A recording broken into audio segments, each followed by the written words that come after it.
Right, good afternoon, boys. So today we're going to carry on with socio-economic issues, and the next issue I'm going to talk about is gambling. So what is gambling? We all think of going to the casino, putting some money in, taking some bets, and we do this in the hope that we will win some money, hit the jackpot, so to say.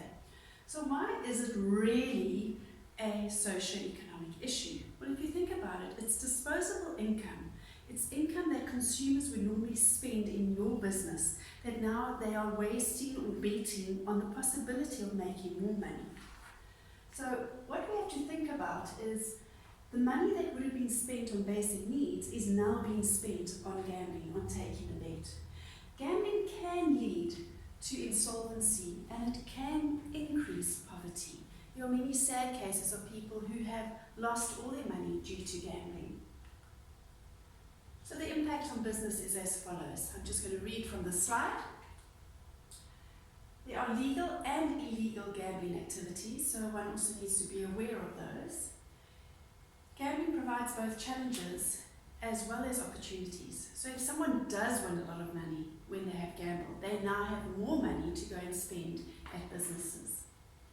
It decreases your consumer spending if you have lost a lot of money. Right, the next issue I want to speak about is what we call pyramid schemes, and you'll see a picture there of a pyramid. And basically what happens is that only the people at the very top of this pyramid scheme make a lot of money. So why is that a problem? Well, you see it's a hierarchical system and there is no actual item that is being sold. It's the promise that you can make more money. So the top guy says to 10 of his friends, if you go and find 10 friends, so you each pay me 100 Rand. If you go and find 10 friends each, now there's 110 people, and we charge them 100 Rand, you will get 10 Rand for each of those. But what we fail to remember is that the top guy gets 90 Rand of that 100 Rand. So he earns more and more money for not really selling any item. So you've got to encourage people to look very carefully at any scheme and see if any information they've been given is fake information. This is a lovely little picture I found on the internet.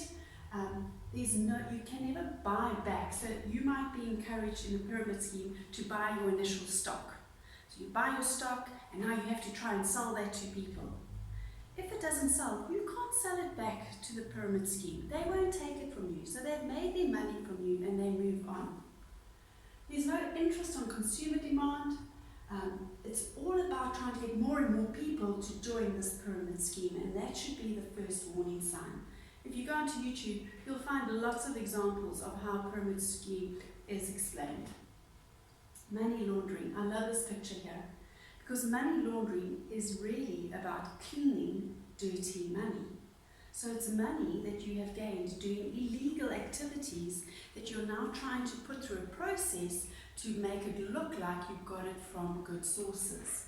So if we look at the definition, it says where you get illegal money and you try and make it look like it came from another source. So these dirty profits are hidden away. So how do they go about doing this money laundering? Okay. So basically, illegal money is deposited into a bank account. The second step is that this money is sent through a lot of different bank accounts, so that it's difficult to trace the origin. And then the last one is that money is then withdrawn to buy items, normally pieces of art, vacation houses, big assets that people would think, wow, you had to find money and good money in order to buy this. Piracy. We've all heard of pirated goods, and if I had to ask you, have you ever downloaded any music and not paid for it? Right? That would be pirated. So what is piracy? It is the illegal copying of something without the permission granted to you by the creator. So in order to kind of protect businesses from piracy, there are three things that businesses can do, and they're mentioned at the bottom here. The first one is they can take out a copyright. So copyright is a protection on any original work, and it's normally literary works, music, art, movies. They would have a copyright on them so that people cannot go and just simply duplicate them and make a profit from it. The second recourse you have against piracy is what we call patent. So you would patent patent an invention, right? So if you came up with a process or you designed the first Weber in South Africa, you would then patent that design so no one else could copy it and then make rip-offs of your design. Then the last thing that one can do in order to protect your intellectual property is what we call trademark. And that's a little T that you see in a little circle, whether it's on the Coca-Cola or the Nike sticker. You are protecting the brand. And the brand is normally identified by a logo, a slogan, or a combination of a picture and a slogan. So we all know that Nike dash tick, that is trademarked. No one else can then use it. Right, another socio-economic issue is industrial action, and there are different types of industrial action. So basically, if we take that word industrial, it's about industry, it's about working. And when people are not happy in their workplace, there are 4 different things that they can do, which we call industrial action. The first one is they can go on a strike. So a strike is a temporary refusal to go to work. So you're saying, I'm not happy with our pay, or I'm not happy with our working conditions, therefore, to put pressure on you to give in to our demands, we are going to go on a strike. Now you can get a protected strike or an unprotected strike. In order for a strike to be protected, which means for it to be legal, there are certain processes that need to be followed according to the Labour Relations Act. But one must understand that the employee has a right to go on strike. However, no work, no pay. That is the rule that is governed by going on strike.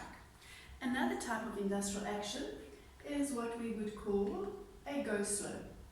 So a go slow is when the employees go to work, but they work at a much slower pace than normal. And they do this to reduce productivity, to frustrate the business and the company so that they will give in to their demands. The third type of industrial action is what we call a work to rule. So basically, the employee says, that's fine, I'll come to work, but I'm only going to work according to the rule of my contract. What does my contract say?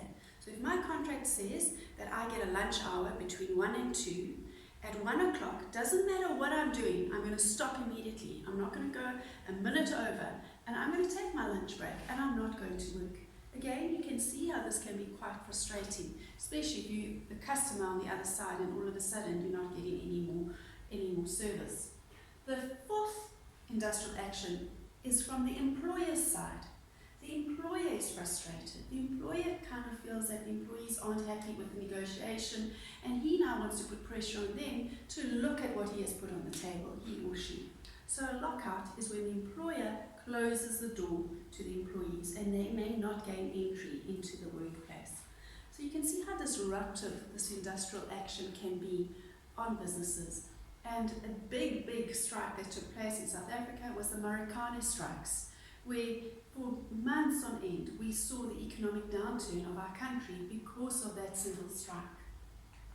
So what is the impact? It reduces productivity.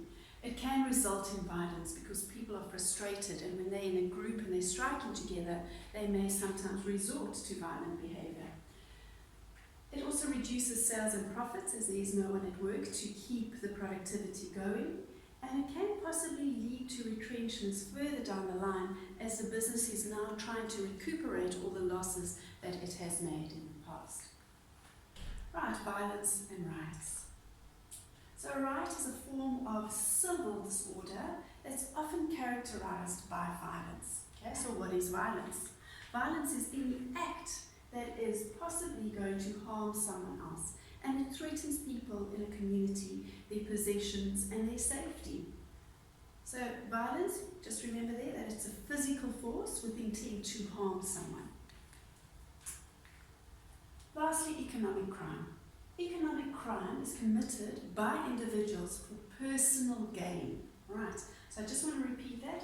It's by individuals so that they gain financially from this economic crime. And there are different types of economic crime. For example, cybercrime, going and hacking bank systems and stealing people's money that way. Identity theft, posing to be someone else that you are not and gaining entry where you shouldn't normally gain entry. Credit card fraud, when people take copies of your credit card number and then they use that to buy their own things. I mean, one needs to be very careful of this happening, especially with online shopping. Mismanagement of funds. So if someone in the business is filtering through the money and taking it for themselves. There are many examples, and in South Africa there are examples of people and businesses that have defrauded their own companies. So what is the impact of economic crime? Any kind of dishonest behavior, any kind of getting kickbacks or fraudulent activity undermines the reputation of the business, right? Banks spend lots and lots of money on trying to improve security measures. Any online activity, there have to be so many security protocols that are not followed. Financial losses occur because someone is taking money from the business, right? And a high rate of economic crime doesn't do well for a country because foreign investors then do not want to invest in our country. We're almost at the end, folks, and we're looking at these two terms, counterfeiting and bootlegging. So counterfeiting is the illegal copying of a product. Okay, so you're illegally making a duplication of something. So let's just think of counterfeit notes, banknotes. It's a fake copy of notes, right? Bootlegging, this is the illegal and secret production of alcohol. And this term comes from the USA, and you can do some research into why it's called bootlegging. The impact of counterfeiting or bootlegging is that with counterfeiting, you as a business could receive counterfeited notes. Okay? So in other words, you're receiving fake money, which isn't real money. Another disadvantage is, once again, it gives off this air of negative publicity. So gentlemen, that is now the end of our socio-economic issues and challenges that businesses face today. I hope that you've learned a lot. Please make sure to go and do all the activities in your books. And there's so much more that you can research, and go and look on YouTube at how many people gamble. Look at those pyramid schemes. The more you research on your own, the better for you. Thank you.